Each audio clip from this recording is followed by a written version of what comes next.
Section 1. You will hear a conversation between a travel agent and a woman who wants to go to Australia with her husband on holiday. First, you have some time to look at questions 1 to 3.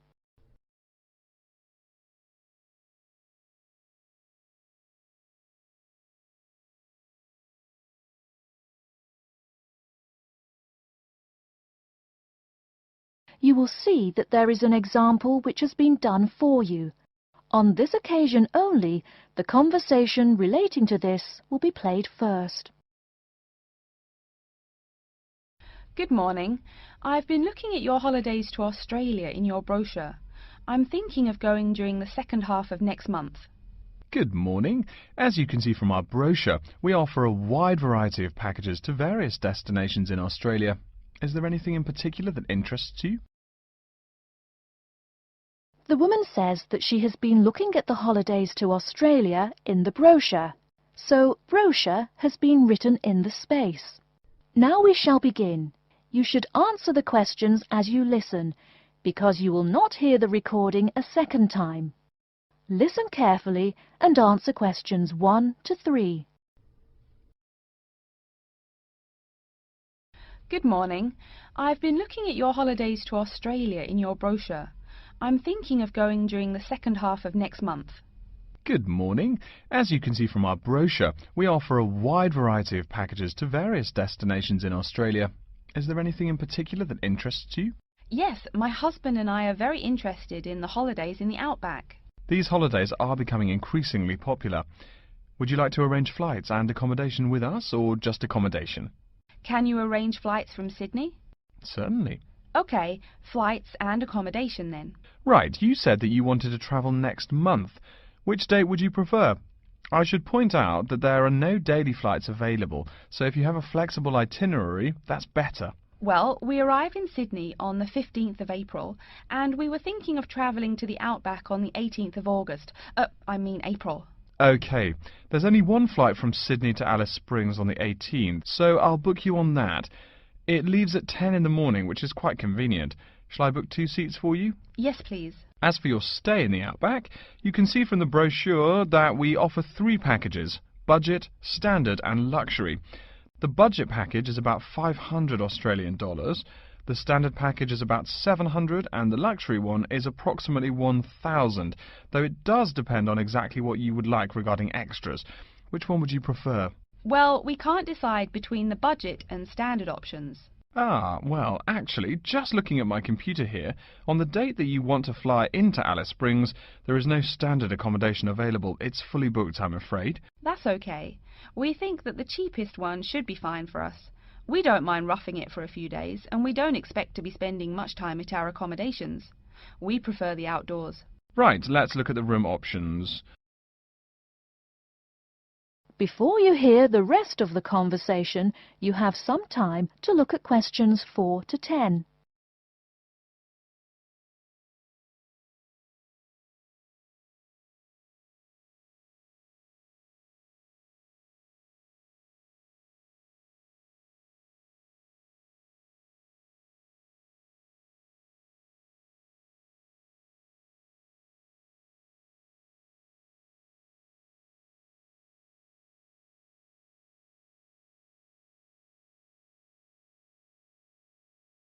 Now listen and answer questions 4 to 10.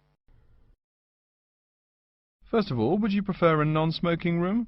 Yes, neither of us smokes. OK. Oh, before I forget, could you book everything in my husband's name, please? Yes, of course. Are you paying by credit card? Yes. In that case, I'll need your husband's name exactly as it appears on the card. Of course, it's John A. Smythe. That's Smythe with a Y. John, middle initial A, surname Smythe, S-M-Y-T-H. Is that correct? Correct. Thank you. I'll just check the price. The room will cost $100 a night plus $10 tax, so $110 per night in total. Is that okay? Yes, that's fine. Book us for 3 nights, please. Most of the guests like to participate in some special activities and trips while they are staying in the outback. Is there anything that interests you and your husband? Yes, there are several things we'd like to see and do. We'd definitely like to visit the cultural centre. Yes, that's very popular. It's within walking distance of the accommodation and it's free. It's also a great place to pick up souvenirs of your trip. We were thinking about visiting one of the nearby farms. There are 2 farms nearby, a sheep farm and a kangaroo farm. There is also an opportunity to ride camels in the desert. Have you ridden a camel before? No, but it sounds like fun. Could you give me some more details about the kangaroo farm and the camel ride? Certainly. The kangaroo farm includes information on how the animals are raised, whilst the camel ride provides information on desert flora and fauna. Which would you prefer? You can arrange to see the kangaroos in the wild if you like, rather than on a farm. That sounds perfect. Okay, we'll go on the camel ride and see the kangaroos in their natural habitat. Okay, I'll arrange that for you. I forgot to mention that the journey also includes a stop at a place of Aboriginal artwork. It's a place well known for its stone carvings of animals and mythical creatures. That sounds great. Are the carvings in the desert? Yes. Wonderful. Well, that's perfect then. I'm sure you'll have a lovely trip, but remember that you need to take care in the sun. Yes, we're really looking forward to our trip. We really want to try to experience the dream time under the stars. Of course. That's what a trip to the outback is really all about. Yes. Now, how about the cost? That is the end of section 1. You now have half a minute to check your answers.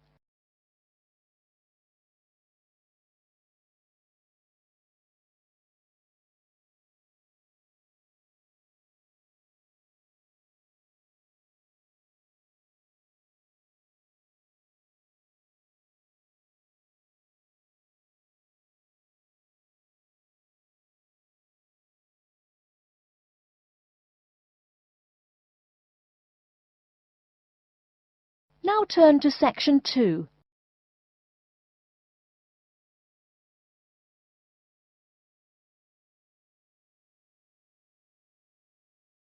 Section 2. You'll hear an announcement which is looking for some volunteers. First, you have some time to look at questions 11 to 15.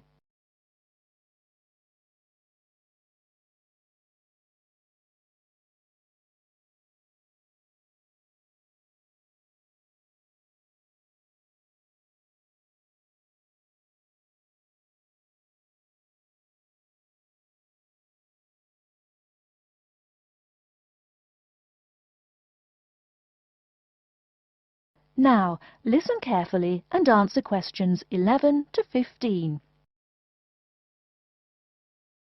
Continuing our broadcast of public service announcements, Worldwide Helpers announces upcoming vacancies for a number of volunteer worker positions. All applicants must meet the following requirements. First of all, applicants must be over 18 years of age. The company apologises, but there can be no exceptions to this rule. Second, persons interested in these positions may not have police records. Minor traffic offences like a parking ticket are, of course, no problem. But, and I quote, past and present drug users and sex offenders need not apply. The employer will, of course, check with the police to verify your clean record. In addition, applicants must supply references from past or present employers or teachers along with their recent CV. These references must testify as to the applicant's work habits and/or character. Remember, these are references from employers or teachers. A note from your dear old mum won't do. Worldwide Helpers assures me that they will contact these references to confirm they are genuine. Although all positions are volunteer, the employer will reimburse some of your expenses. For example, they will pay for transportation to and from the job site. Aside from that, the cost of phone calls is covered. Before you hear the rest of the talk, you have some time to look at questions 16 to 20.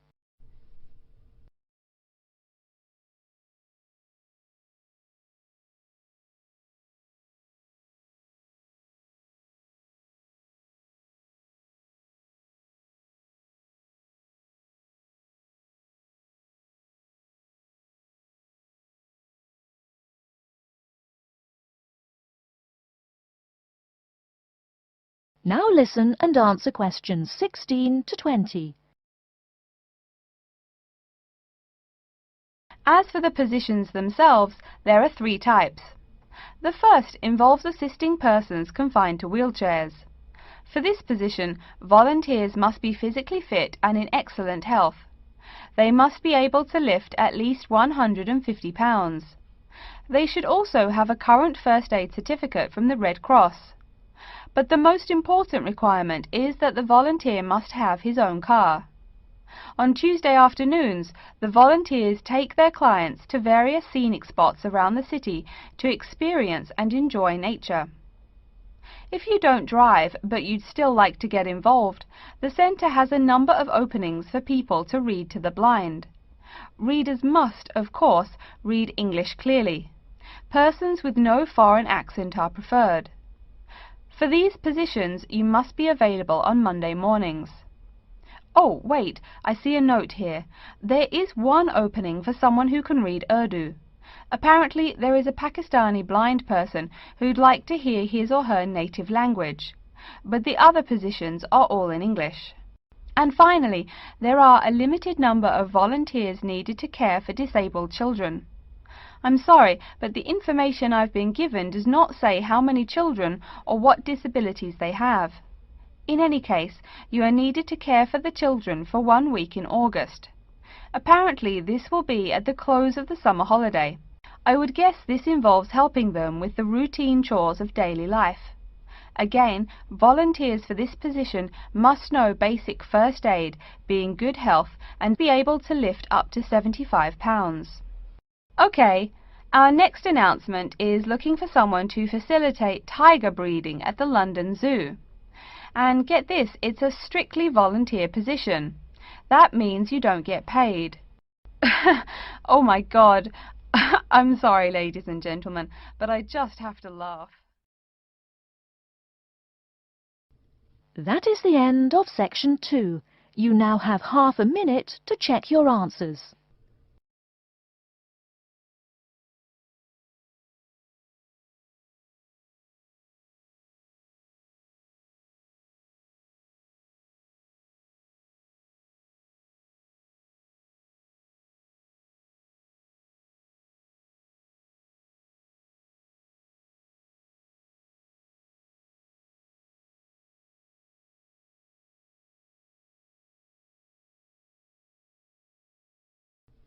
Now turn to section 3. Section 3. You will hear a student called Pete talking to his classmate Dave about the presentation that he will give on environmental science. First, you have some time to look at questions 21 to 25.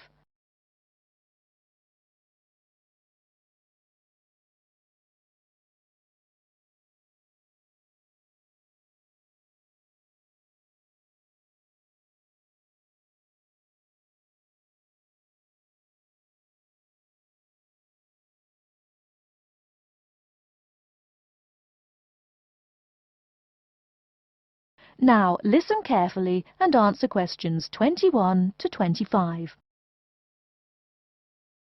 Are you just leaving the library now?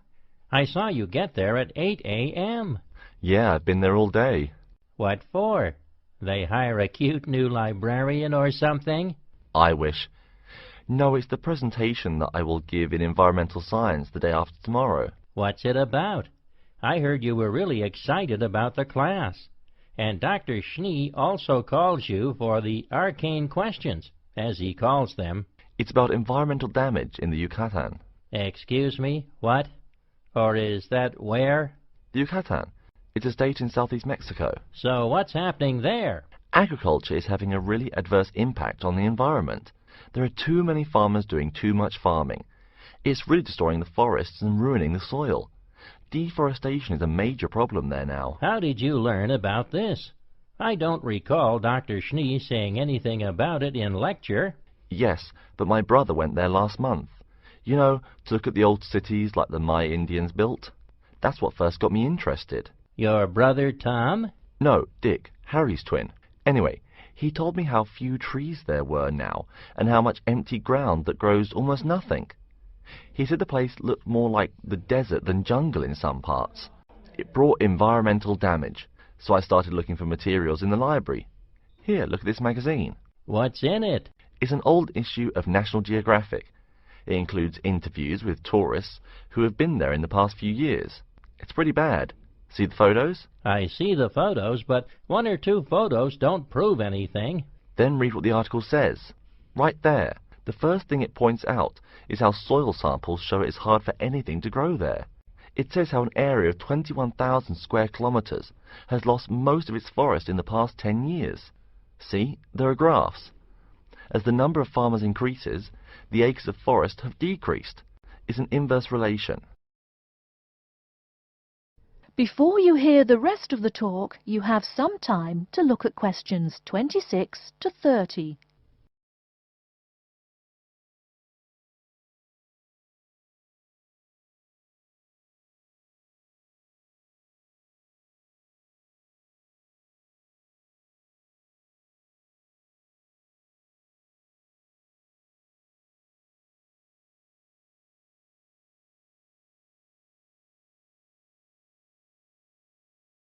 Now listen and answer questions 26 to 30. So, how big is that state? I'm sorry, but I've never really learned the metric system. It's bigger than the state of Massachusetts. That's shocking. Anything else? There's lots of else. Scientists say there's a growing area of about 10.5 square kilometers where nothing can grow at all. It's like the beginning of a desert. Oh, yes. What Dr. Schnee called desertification. But why can't anything grow there? I've never really studied soil chemistry. I'm just starting to look into that subject, but my sister Marie is a geologist, and she says the problem is that the soil has too much saline, with no plants helping to adjust the chemistry. Apparently, that's a common problem with soil types throughout the areas with rainforest. Once you lose the plant cover, it's difficult to bring it back. Reforestation is almost impossible, even if the land is not being used for other purposes. Wait a minute. What is saline? Saline is salt dissolved in water. Scientists who have gone there have taken measurements. They do this by gathering a sample of the soil and running a simple test that shows the ionization of the solution. The geology department in our own university has reviewed the soil at the site too. They're right. It looks pretty bad. The level of salinity is going up. But the plants that would solve that problem can't be planted in soil like that. There is a narrow spectrum of salinity in which the plants will grow. And once you pass the threshold, there is no way to put the problem right? Exactly. It's possible that no one can do anything to stop the trend now. And all because of human greed. Wait a second. How do you know these scientists can be trusted? What kind of reputation do they have? Are they reliable? Oh, they're definitely reliable. They include 4 members of the faculty from the geology department right here at MIT. Here, study these photographs and check the damage yourself. That's what Dr. Horst, who wrote the book here, did. He's newly appointed, but Dr. Schnee said that he's brilliant. So, where are you going now? I'm headed over to the geography department to borrow a map for my presentation. You know, this whole problem could have been avoided. The farmers there in the Yucatan... Pete. What? Go take a break. Leave some studying for the rest of us. That is the end of section 3. You now have half a minute to check your answers.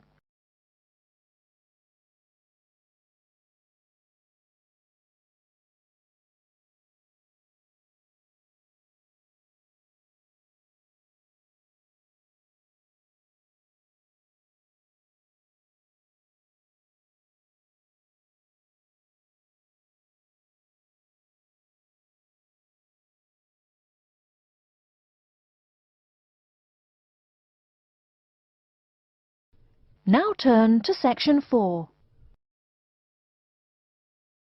Section 4.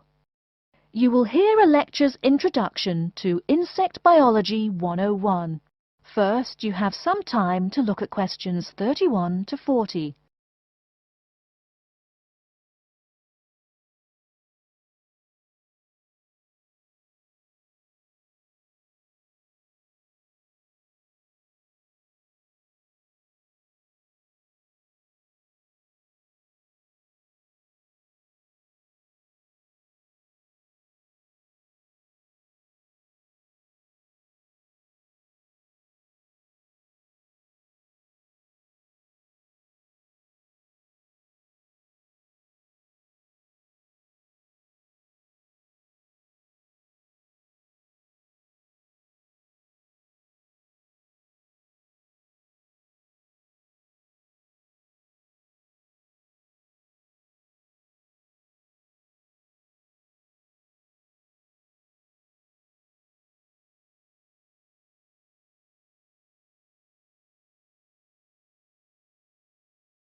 Now listen carefully and answer questions 31 to 40. Good afternoon and welcome to Insect Biology 101. I'd like to begin this course with a few remarks about good insects and bad ones. Bugs are all around us, and that's both a benefit and an annoyance, sometimes maybe even serious harm. First, let's talk about the good things that insects do for us. Probably the most important insect for humans, and maybe for all other life, is the bee. Bees help plants in the process of pollination, and thus are necessary to most flowers and fruit-producing trees. That is, they carry pollen from male flowers to female. If it weren't for bees, we'd have very few food plants and no fruit either. In fact, there would be no we. No less a thinker than Albert Einstein pointed out that, without bees, humanity would be dead within a year or less. We'd starve. It's that simple. That should maybe make us just a little humble. A little less dramatic is the fact that bees also make the honey we eat. Moreover, they produce beeswax, which is useful in candles and is also used as a first-rate furniture polish. Sure, these may not be vital to our lives, but they can serve as reminders of how important bees are. That's a point I keep coming back to in this course. Though, in all fairness, I should point out that butterflies aid in pollination as well as bees. Now, here in Michigan, what's the worst part of summer? Yep, that's right, mosquitoes. But I'm talking about helpful insects, right? So let's look at the dragonfly first. If there were no dragonflies, there would be even more mosquitoes. Dragonflies mainly eat mosquitoes and also a few other insects. Yes, that's right. They don't just fly around, and they also help to eliminate harmful insects. So the next time you see a dragonfly, don't you dare kill it. Now, let's talk a little about those harmful insects. Take the mosquitoes I just mentioned as an example. Not so many years ago, mosquitoes here in America weren't just annoying, some were even deadly. They carried malaria and yellow fever. My own ancestor, the Confederate General John Bell Hood, lived through the worst battles of Civil War, only to die at age 38 from yellow fever. A pest, not a bullet. Well, besides the mosquitoes, in summer there is also a kind of insect that never seems tired. Right, that is the fly. Before I go on talking, I must mention an African fly called the tsetse fly, which feeds on blood and can cause serious diseases in the people and animals that it bites. Besides, it is still a bearer of sleeping sickness, which affects around 300,000 people every year in Africa, and can be treated only with toxic drugs that are hard to administer. Worse still, the drugs sometimes don't work. Other insects, of course, destroy food crops. In China, for instance, locusts continue to be a danger to the harvest in some areas. Less important, but still annoying, moths eat people's clothes and dust mites slowly destroy carpets. Worse, but still in the home, termites or white ants eat wood, the wood of your house. If they are not stopped, they can eventually destroy the whole building. Usually they seriously damage a building before anyone even notices them. So, as we all know, insects can be a real trouble. So, what to do? You can go ahead and start killing harmful insects. In the early decades after the Communist Revolution in China, Chairman Mao encouraged the people to swat every fly they could see. Slogans on the walls of buildings called them "little capitalists." But flies reproduce too quickly for this to be a long-term solution. For some decades in the West, to kill insects with chemicals seemed a good remedy. Unfortunately, chemicals can only be used in a limited area for a limited time. It's a small-scale solution. The insects come back. Worse still, some of the poisons used, like DDT, were found harmful to the environment. Many kinds of wildlife, like hawks, were harmed. And people in chemical-using rural areas have one of the highest rates of liver cancer in the world. It's no secret that chemicals remain harmful to humans. Like all species, insects adapt to their changing environments at an amazing rate. When a new chemical is introduced to their habitat, the insects that survive are generally the ones with some way of resisting the harmful effects. They then breed with the other survivors, and just like that, insects become resistant to most poison in a few generations. An insect generation, remember, is a couple of months at most. So again, we have to ask, what to do? Well, there are biological solutions. Some of these are pretty simple. One is destroying the insect's habitat. You take away their home or food. Cleaning your kitchen is the best way to prevent roaches. No garbage, no food. Getting rid of marshes and swamps eliminates mosquitoes. Other solutions might include bringing in dragonflies or bats in areas where mosquitoes are many. This is a cheaper alternative to chemicals. Biological methods like this also bring no extra pollution to the environment. But you have to be careful. If you change the environment too much, you might be hurting other forms of life accidentally. One recent method of controlling insect populations involves interrupting their breeding cycle. What does that mean? It means birth control for bugs. Insects are provided with food that makes them unable to reproduce. Since they can't have babies, the population disappears, or nearly so. And since no young are born, resistance is not a problem, with no young insects developing increased resistance. Interrupt the life cycle, eliminate the bug. It's clear that we must have an understanding of the life cycle of the insect. At least, that's the plan. We'll go into more detail as the course goes along. Now, I will stop here to see whether you have any questions or not. That is the end of section 4.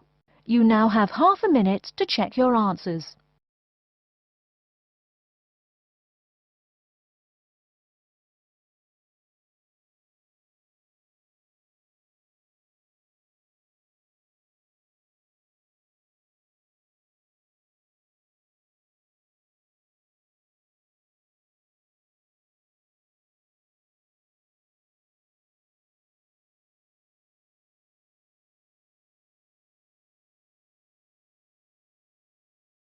That is the end of the listening test.